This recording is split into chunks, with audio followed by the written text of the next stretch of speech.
Well, hello there, and welcome to another great episode of Secrets to Real Estate Investing by House Flip Masters.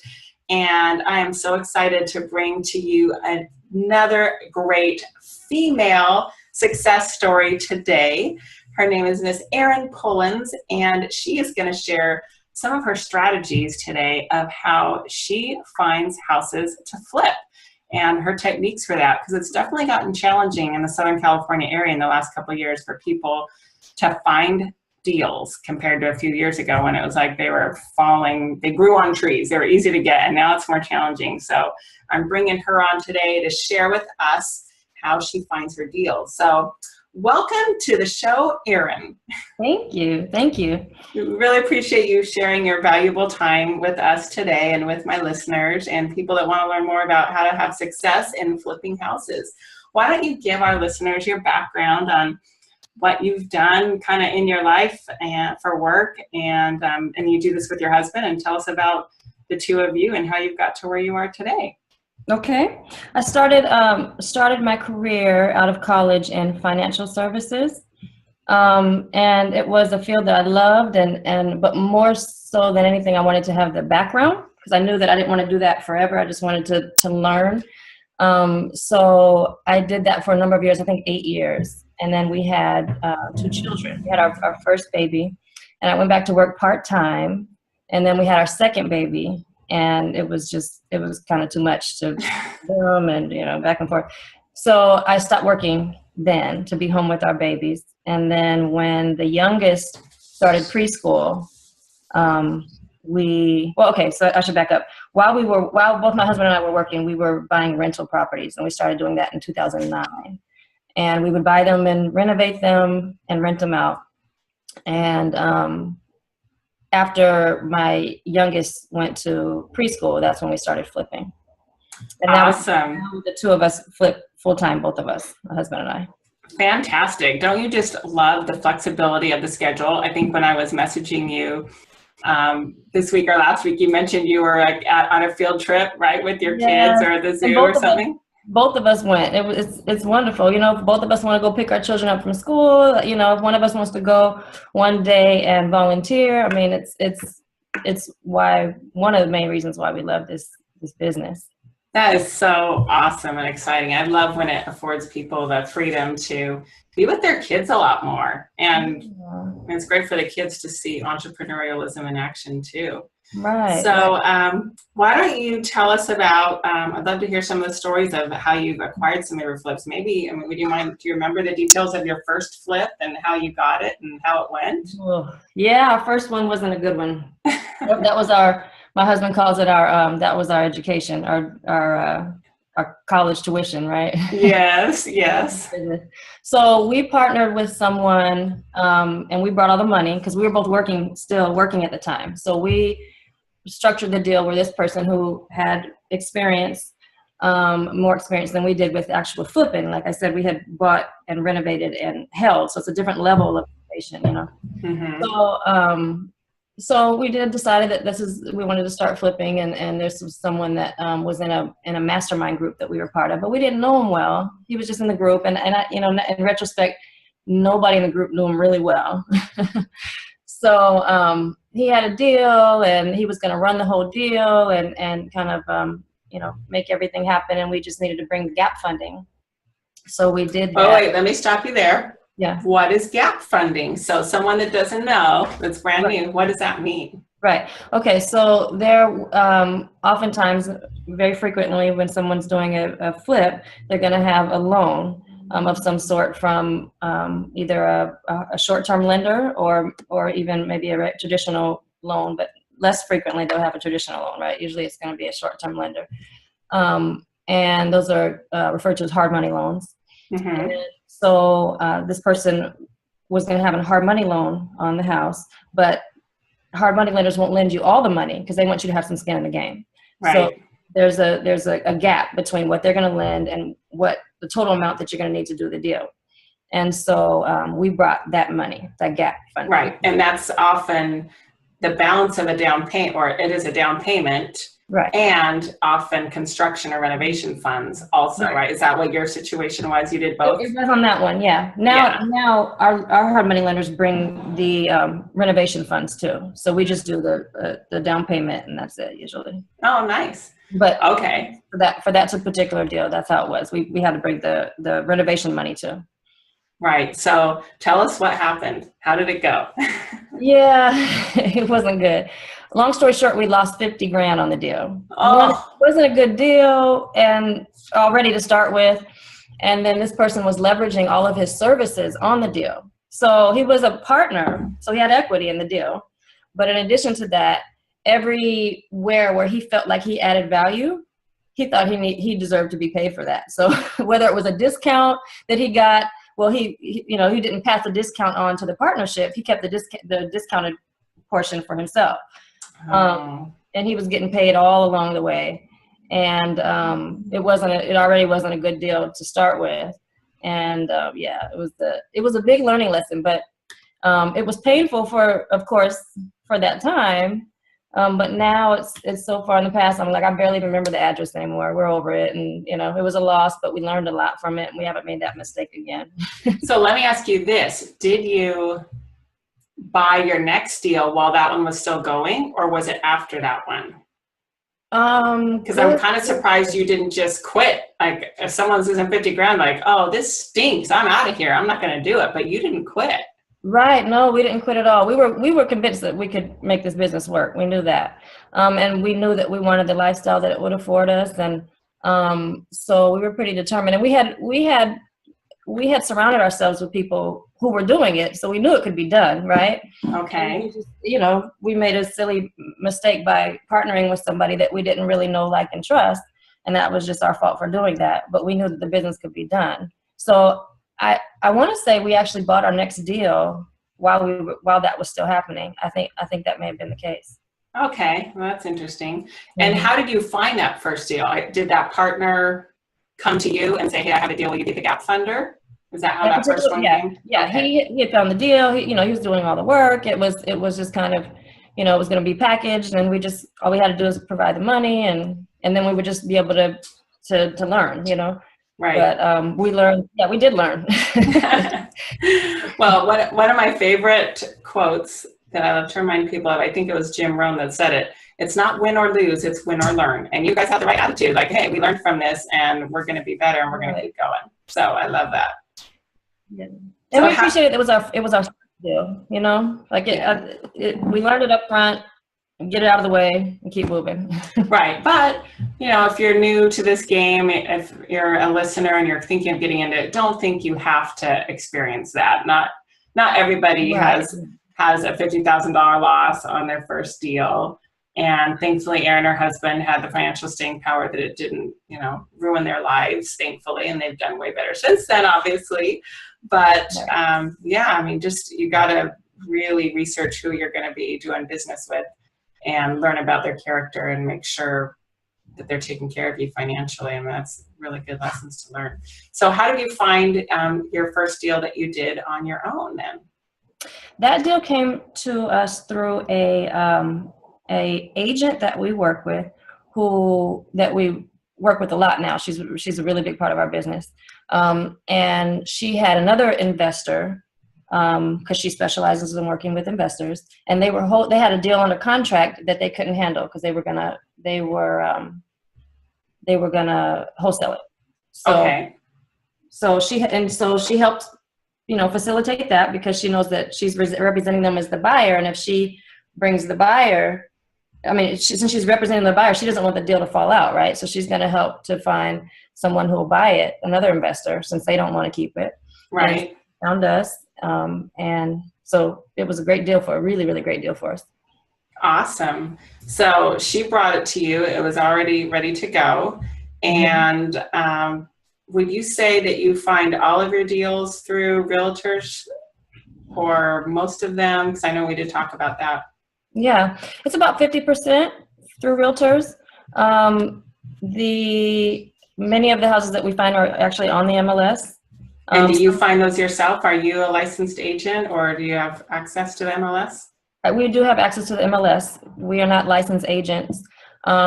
We use the MLS quite often, but most of our searching we do on Redfin, actually, because we can get notifications all day long. I love Redfin. And I love the way that they show the information about a house, you know, whereas the MLS is just little less user friendly. But when I'm going in to research something a little more in depth, that's when I'll go into the MLS.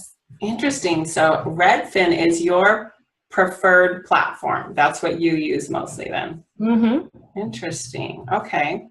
And I would love, I mean, when we were talking earlier, before, you were talking about how you do get a lot of deals from realtors, or maybe it's the same agent. I'd love for you to share your strategy of how you've made that work for you. Because I know when I've tried to talk to agents, I mean, yeah, I've probably got about 100 deals from realtors too. And it's definitely a process of educating them and training them, which I know you've done well. So I'm excited to hear how you've done that. But a lot of times if you're a new investor and you go tell a realtor, hey, I'm a real estate investor and I'd like to find some houses to flip, the first thing they do is, we talk about this, is they'll put you on that automatic email alert, and they don't check anything out. They don't even know that it's happening. And I know that because I'm a realtor and I send those alerts, but they're to buyers. So it's a whole, I mean, I should say owner occupant, someone that's going to live in it. It's a whole different ballgame than when you're looking for investors. So I know their first inclination is set you up on auto email and you get blasted with all these things that are of no interest, and they really are frankly a waste of time. So why don't you tell us about your whole strategy and how you've trained your realtor or realtors to bring you great deals to flip?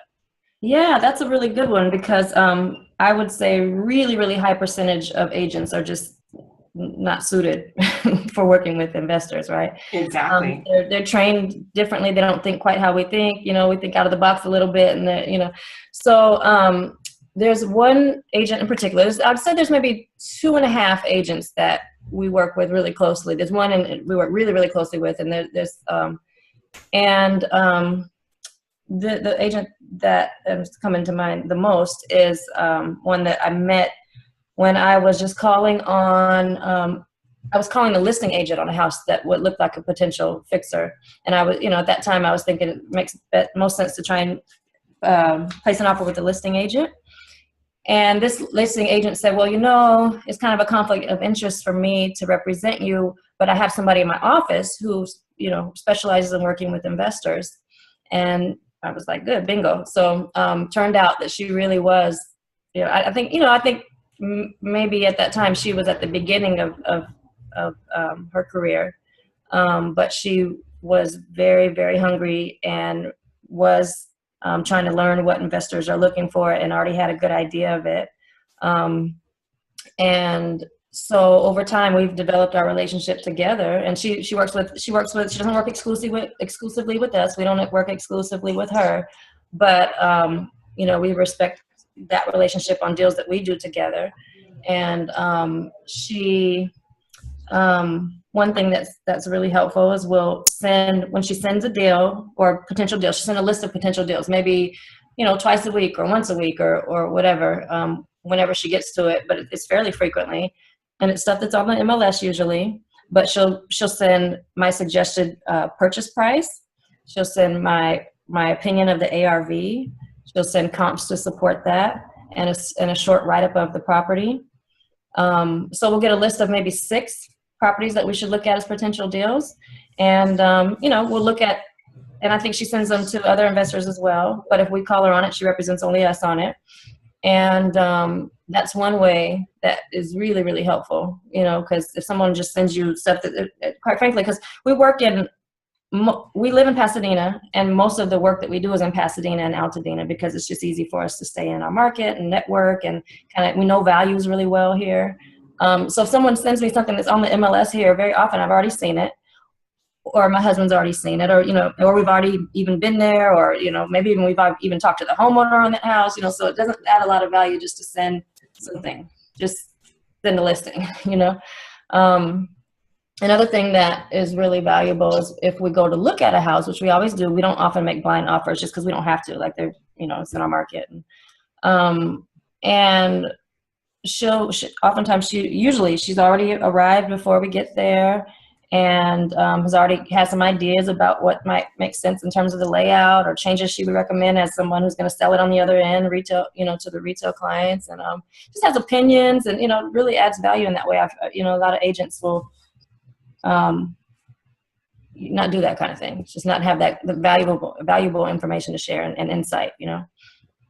Yeah, well, I think you touched on a few things I'd love to kind of go deeper and reiterate, like really good. I've trained people to train realtors. When I meet or have met realtors, I say, hey, you need to send me 3 things when you send me a deal. And you've said it: purchase price, because sometimes they know that they can get it for a different price than what's on the MLS, or it's a short sale and they know the approved price. Number 2, ARV with comps. And I say, hopefully like 6 comps, not just, oh, there's this one comp that was 3 miles away and it sold for 100 grand more than anything else. Like, okay, well, what sold in the area? Because that's what an appraiser is going to look at. You got to educate him. Right. And then the last thing you said, a brief write-up of the property. I've said, tell me a list of repairs. I never expect you as a realtor to know what any construction costs are, but tell me what it needs. Like, oh, it for sure needs a new roof, or it needs air conditioning because they stole the air conditioning condenser, or you should redo the kitchen, or maybe you don't redo the kitchen. I remember a house I did in Riverside. It was really old and kind of, I would say, historical.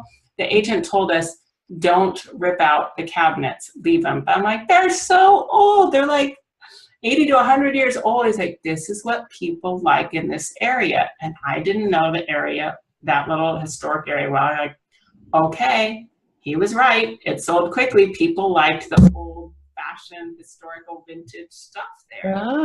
Once again, like, it's the local realtor that really knows it. Now, since you live in your same market, you have a way better idea of that than I'm going lots of other far out places. If I got an agent that can find deals and they know how it needs to be fixed up, that works. Yeah. So that's awesome. Like the write up of the property, tell you about it and any particular information. Like sometimes it's great to know, hey, it's right by a really desirable school, so this is going to be a hot seller, right? Like sometimes stuff like that.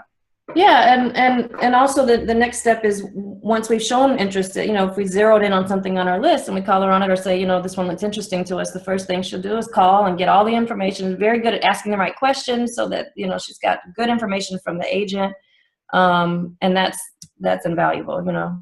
Yeah, like you can ask him, have your agent ask, what are the pros and the cons of this property, the plus and the minuses, or if it's been on the market a while, why hasn't it sold? So yeah, for sure. And I think it's awesome that you have the agent go with you, because that is where they can add value.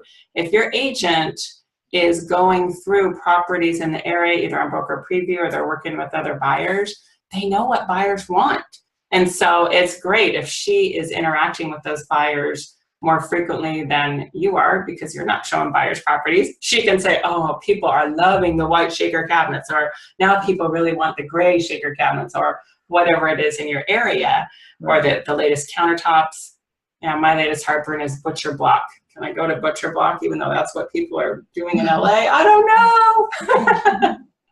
So yeah.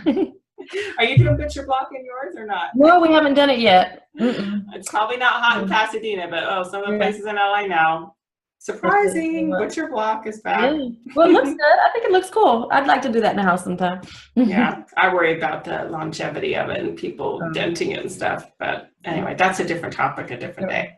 But yeah, have your realtor really dig in and tell you when she walks the house with you, oh, I think buyers would like this, they would like that. Oh, if you can open this up. Sometimes they don't have to be an expert contractor, but they might have seen something in another house that they can tell you about that you can copy, duplicate. Right. It's not a bad thing. That's what we want to do, is model the ones that are good. Right. So that's a really great way that they can add value for you. I love that. So what other tips or advice or certain questions or issues that maybe you've encountered would be helpful for people to know in working with realtors, and how to train them?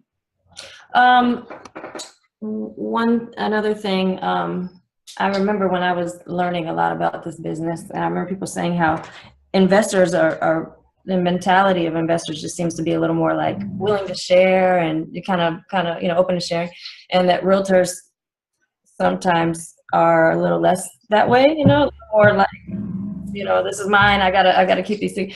And so the agents that understand that it's more about quantity than making every dollar on every single deal, seem to be the best fit for us as well, and they know that we're going to do multiple deals with them. They know, so if they need to kick back money here, or if they need to offer this service as part of what they're going to pay for, then they'll do that because they know that this is a long-term relationship. We're going to do lots of deals together. So, the agents that have that mentality, like just keep moving, I've found that those agents kind of work with us a little better. Yeah. Well, and I would say too, that it's great if, ask for what you want. I've got a realtor helping me with a flip that she found for me. It's an hour and 15 or hour and 20-minute drive from my house. It is far. So I'm not checking it out. I think I've been there a total of 3 times. And I asked her, hey, can you go check it out and make sure the paint job looked good? Can you hire a local gardener and a cleaning lady? I mean, of course, I'm paying for it, but she's happy to do that because she's happy that she's double ending the deal. She got the buy end and she got, maybe that's not called double ending, but she gets the resale commission. So she's getting for sure 2 commissions out of it. Right. And I'd be thrilled for her if she got the 3rd commission, if she found the buyer too. And I make it apparent that I want them to win and make money. We want everybody to make money and be happy, that I'm not out to take advantage of her. But when I ask if she can do it, and she's like, sure, yeah, great, I'll run out and check it out because it's her area. Let them add value and let them know what you want and need, right? Right, absolutely. Yeah. Well, we're kind of getting close to the end here, but I'd love if you'd share a couple of stories of your deals. And I think you talked about networking in your area with agents too. Maybe you could talk about the networking first and then maybe give us an example of a deal or 2 that you've done.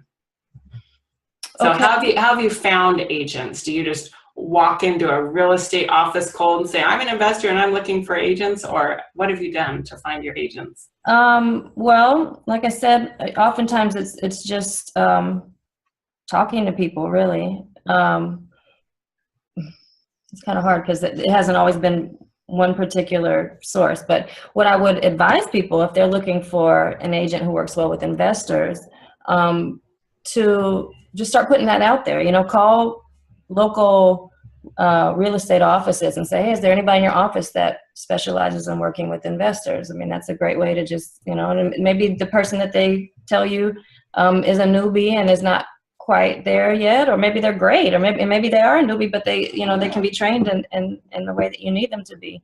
So I think that's one thing I would do. Another thing is you can look on Redfin, you can look on, if you have MLS access, you can look at MLS, but you can see properties that have been flipped and see who represented the investors of those properties. Very clever. I love that one. And you can tell when a property's been flipped when it has a buy and a sell date. Like, it's usually within 6 to 12 months. Like, wait, that one was bought and sold recently. That's a flip. Like, you notice that one. Or you can tell too, if it's staged and doesn't look lived in, like, oh, that's a flip. Yeah. And then another thing, just 2 other things I'll mention in terms of finding deals that I wanted to make sure that I put out there. Networking with other investors that are in your area. If we see somebody that's working in our, we might be a little unique in that we kind of stay, we'll go outside of this area. I won't say that we won't, but we do a lot of our business here. So we know who's working here. We know who's investing here. And if we see someone that we are not familiar with, we definitely, first thing we do is go and introduce ourselves, and we want to meet them because we had 2 great deals last year that we bought as wholesales from other investors who had them under contract. They were too busy to do them. And they turn out to be really, really good deals for us. So that's another good source of deals. If you're networking with other people who are doing what you're doing, sometimes they'll have something that is better suited for you than it is for them at that particular time. And the other thing I wanted to mention was we're getting some really good leads. We actually bought a house as a buy and hold last year from local handyman type you know, guys that live in the neighborhood, live in the city, or from the city, and know everybody, and you know, are always doing little small odd jobs at everyone's home, and everybody adores them, and they call us with really good leads sometimes. And last year we bought a really good house for a really good price that we decided to keep. And we've got some new leads recently, and sometimes they'll, you know, because we're dealing directly with the homeowner now, so sometimes it'll take a little longer, but they're very promising, and they call us pretty often, you know, so it's a good source, another good source of leads. That's awesome. I never really thought of that one, but yeah, a handyman would be a great person to network with. I assume that you compensate the guy that told you about it, and how do you do that? Oh yeah, for sure. We tell them there's something in it for you. Usually it's, I don't know, it depends on the deal. If it's a really really good deal, then it'll be more. If or if they put in a lot of effort to make it happen for us. But I don't remember what we paid the guy last year. Probably between $500 to $1,000 for nice tipping us off. That the person that he was actually had been like edging up her yard. She had this very small yard. He's edging up, and she wanted to leave, and she wanted to leave fast. And so he just told us, and so. Perfect. Love that. So network with handyman, other investors, and agents. Love it, love it, love it. So would you, as we wrap up here, would you tell us about a deal? Are you willing to share any numbers of how a deal shakes out for you? Sure. And like we haven't even talked about what price point you do either. Yeah. Okay. So, so when we first started flipping, we didn't think we'd want to do it in this area because in Pasadena and Altadena, the houses are priced usually a little higher than. So what is the price point? I'm not even 100% sure. So we usually buy between maybe $7 to $1 million. Okay, that's high. Yeah. Yeah. And then we sell from about 1.2 to 1.5. Wow. Yeah. Definitely high end. And yeah. oftentimes the houses that we buy are not, sometimes they're true fixers. Everybody realizes that they're fixers, but oftentimes they're move-in ready. Somebody could just move into that, but they're not high end. Right. Finishes aren't high end. They're maybe more Home Depot, and so. Or maybe done 20 years ago where it's like, it's functional, it's livable, it's not falling apart. It's just not the latest and greatest and fancy and cool. Yeah. Exactly. That's a good way to describe it. So it's more of that than anything, and so, but that still means, it doesn't mean we don't have to do. So usually we'll put probably average about 150 into a rehab. Yeah. Wow. So wow. We still, even though it's nice, we do everything to it still, so I mean, once you tear everything up, it still looks like one that was a complete fixer when you started, right? Right.